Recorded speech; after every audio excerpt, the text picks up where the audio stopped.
Hey guys, we are going to chalk one of the new transfers that you're going to find in the Celebrations collection. It is this beautiful floral bouquet. You could do so many things with this, and I'm going to give you a couple tips and tricks today to get you through this so you can build a beautiful floral bouquet with this new transfer from the Spring Summer collection. So let me start out with the colors that I've chosen today. I wanted to choose an analogous color set, and that means that there are colors that are next to each other on the color wheel, and they have a nice feel together, and I've chosen kind of a red to orange. And so the colors I have today are raspberry sorbet and then peony, so those are my two pinks, and then I've got a guava and I have the marigold color right here. So those are my four floral colors. I'm also going to include a little bit of white, and then I also of course have green stems and leaves with my beautiful parakeet en vogue color. So those are the colors I've chosen. I've also assembled some other tools here that I like to have on hand when I'm doing a project. So of course our fuzzing cloth, which you know I love. We can fuzz off our new transfers on this. And I've got my water bath here so I can wash everything as I go. This has so many bits and pieces. I definitely don't want to be jumping up and down washing my transfer every time I use it. So I've got this here. And then I've got a marker so I can mark the pieces, scissors, and a couple of squeegees. And it's nice to have more than one here just because there's so many different colors and swap outs. It'll just be you'll move along a little quicker if you've got multiples. So to start out, I'm going to cut all these beautiful pieces apart. There are 13 pieces to this transfer.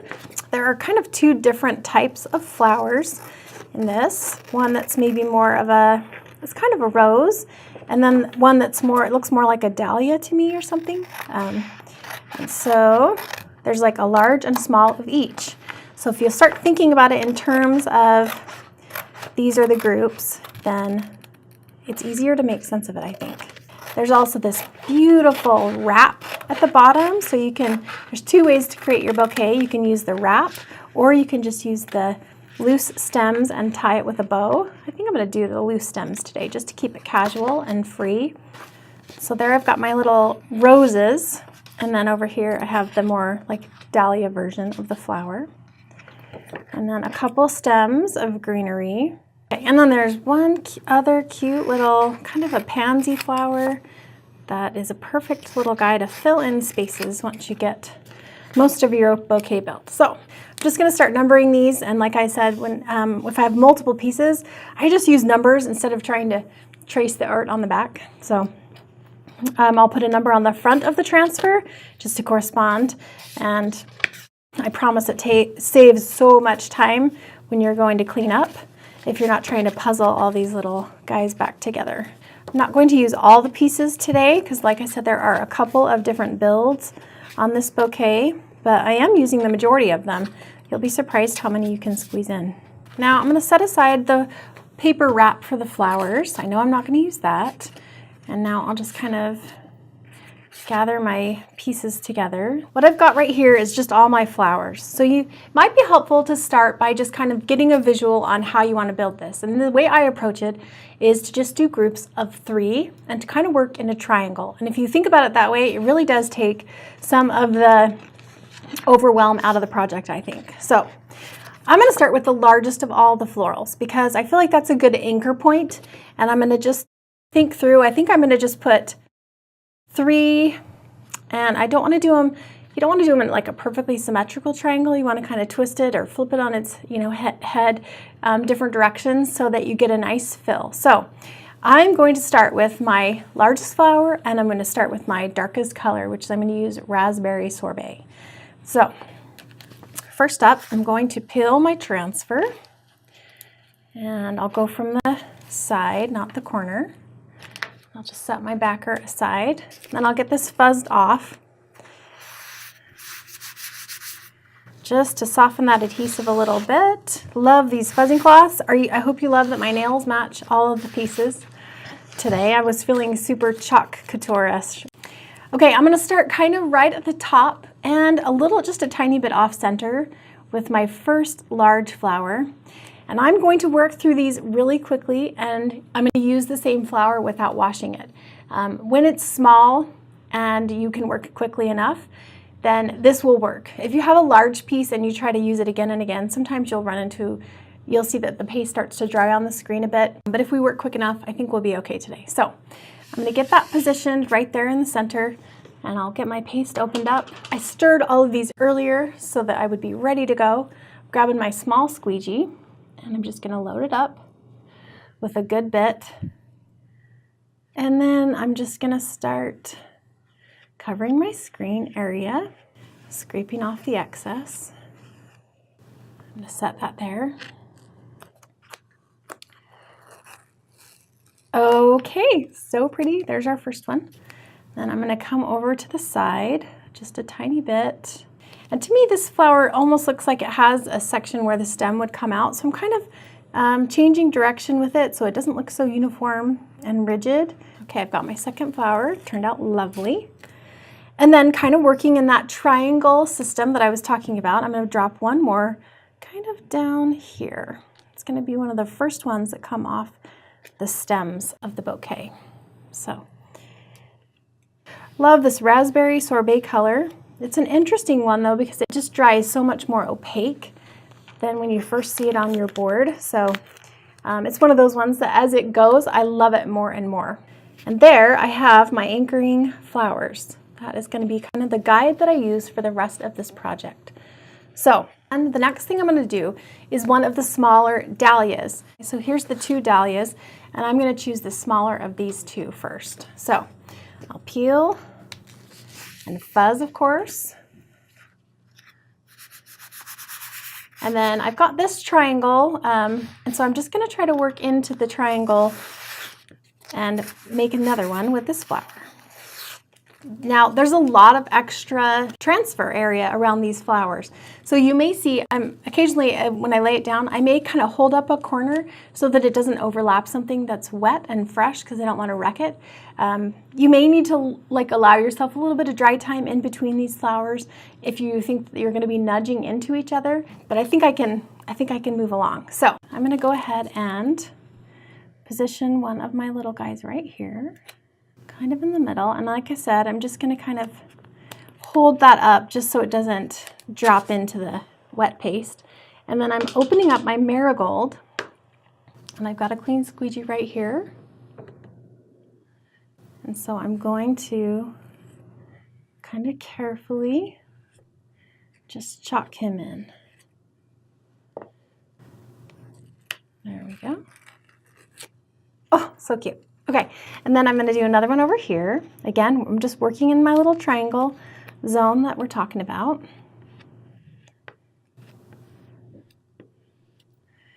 And there we go. And then one more down here at the bottom. You can see I'm just doing this cute little triangle system, and you'll be surprised how quick it fills in. And it is a really great, easy guide to use when you're creating this. I think odd numbers always look better in floral arrangements and things like that anyway in decorating. So working in threes is an easy way to keep just a nice consistent look. So I'm going to put my lid on that guy. I'm done with marigold for now. And then I'm going to use guava next. So this is the larger dahlia. I kind of kept the dahlias in the orange and the yellow, and then I kept the roses in the pinker colors. So I'll get this one peeled and fuzzed. And you can see my raspberry sorbet is kind of beginning to dry a little bit. And you can see how it's kind of opaquing up on those edges. You can almost watch it dry from the outside in. And I've got my squeegee.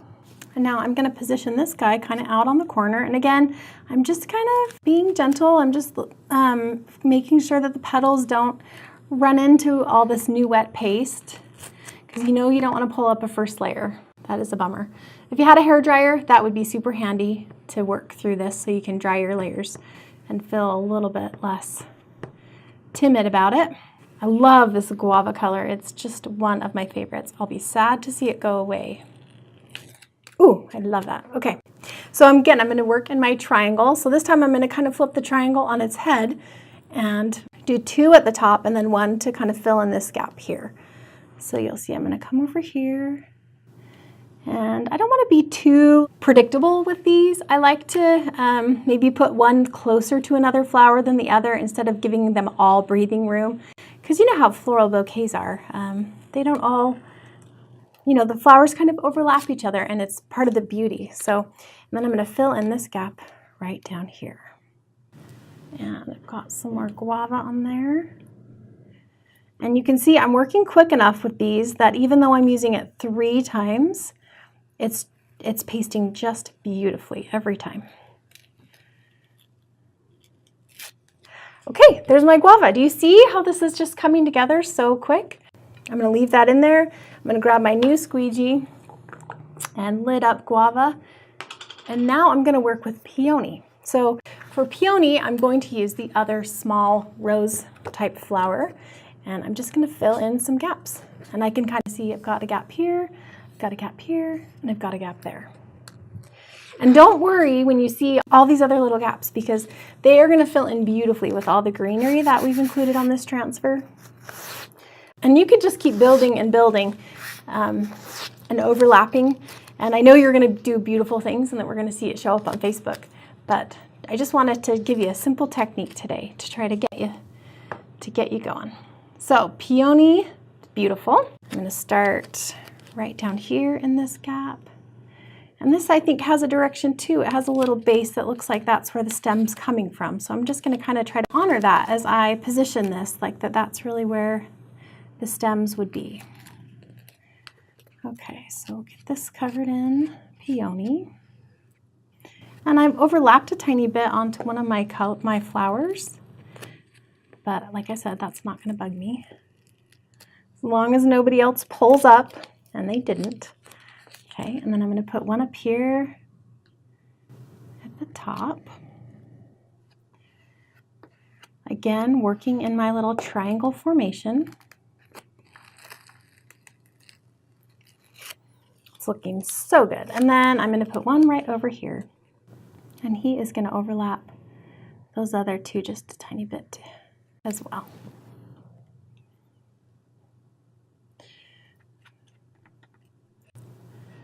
I'm being pretty gentle where these overlap. I want to work quick so I don't pull off a first layer, and I don't push the transfer down like all the way around. I just try to contact where the screen area is so that my risk is minimal. Okay, so I'm all done with that peony, and I'm just gonna keep filling up my water bath as I go. Next up is the green. Now I'm going to take my little greenery and start to fill in all the areas where I have gaps, but I know I'm going to use white as well, so I don't have to fill in every single spot. I'm just going to start to work with it, and I may go back and forth with green and white just to make sure I'm covering everything. But I'm going to find, I like this little snaky vine that kind of can curve around flowers, and there's this other cute one, and then these fun leaves. I really like these. So I'll start with this snaky one first, and I'll get this peeled off and fuzzed. I'm going to fuzz it a few times because I really don't want to pull off any other layers underneath. Okay, and I think I've got a nice little gap right there kind of running through there. And like I said, I'm not super worried about it kind of overlapping some of the flowers. I'm fine with that. I think it just makes it look a little bit more realistic. And I'm not actually going to chalk the whole stem, which I think you can be selective about how you chalk things. You have all the control. So got that guy done, and I'm just pulling real gently so I don't lose any flowers underneath. Oh, that's so cute.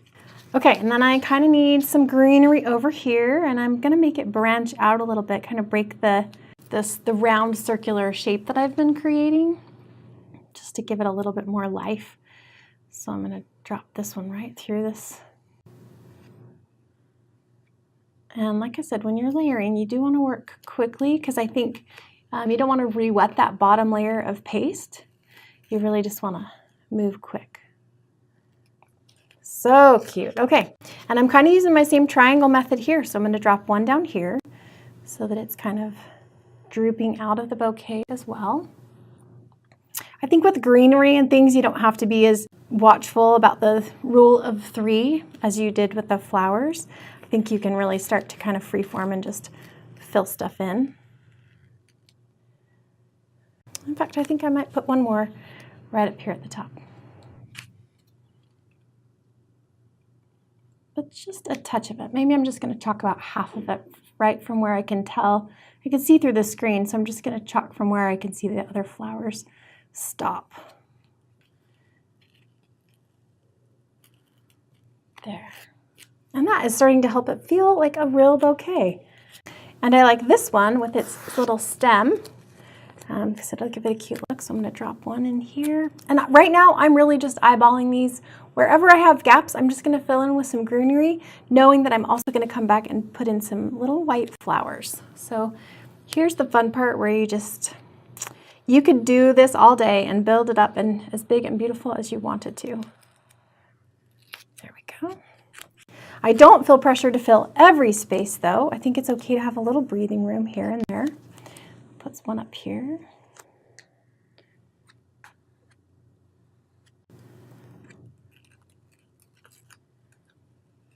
That's looking cute. And then maybe one down low. Kind of tilt it out the other direction.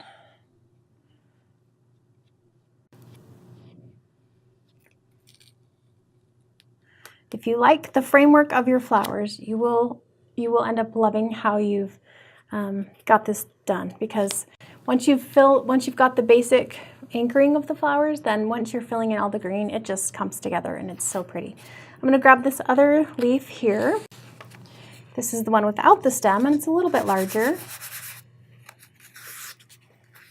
And again, I'm going to fuzz this a lot of times, just so that if it does run into a flower that's feeling a little delicate because it's not all the way dry, then it will not pull up any of the color. Okay, so I'm going to put this guy, let's see, I'm going to fill in that little space right there. There we go.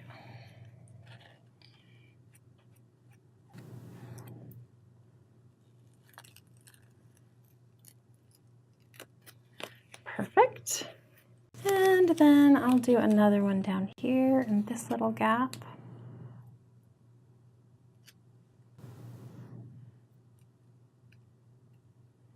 I'm being so gentle with this. I'm seriously not even sticking the transfer down, just letting the squeegee kind of do that job for me, just so I really don't wreck it, because I'm loving how it's looking. I'm going to do one more leaf right here by this other guy, because that's how you often see leaves on a stem with their buddies. So get this last guy chalked.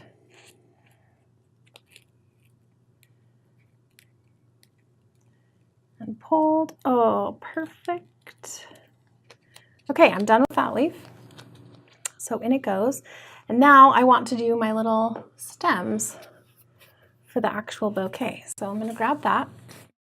To me, it makes sense to have the looser end of the stems down, and this will be the tighter bunch toward the top.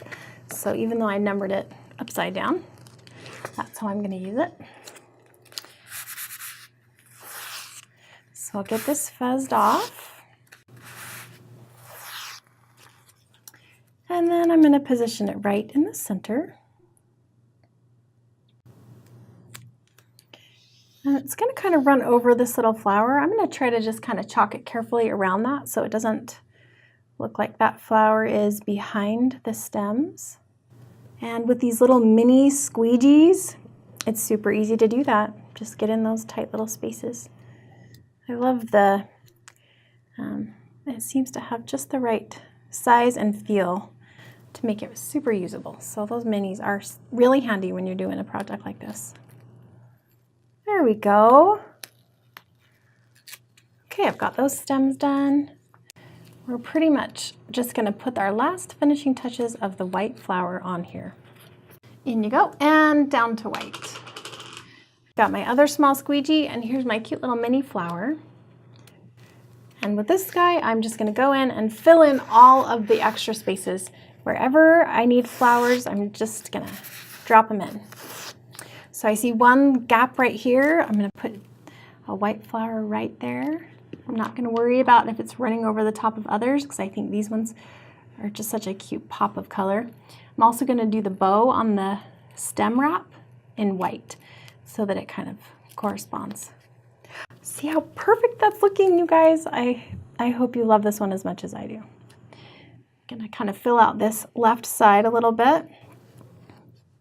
This one I'm gonna use way more than 3 times. I think it's so cute.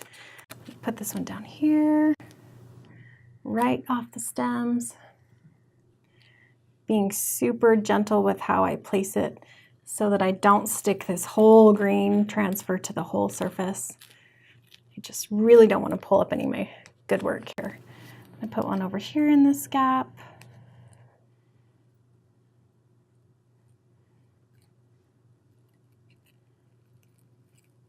There we go.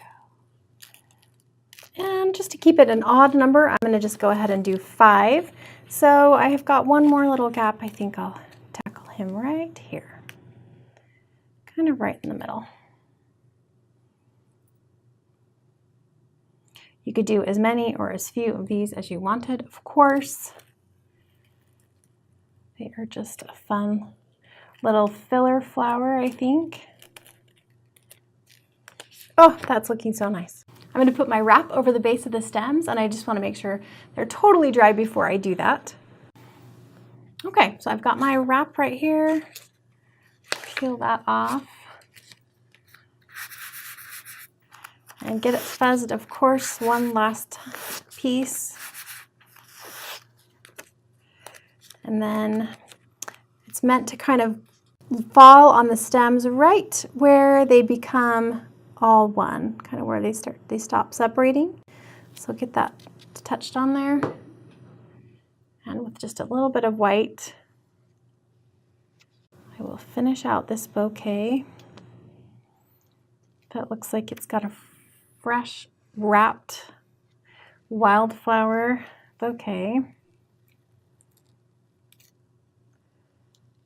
And there it is. I love this transfer. I think it's so beautiful. I know you're gonna have a great time creating with it, and it's just gonna give you spring fever if you didn't already have it. So thanks for joining us, and happy chalking.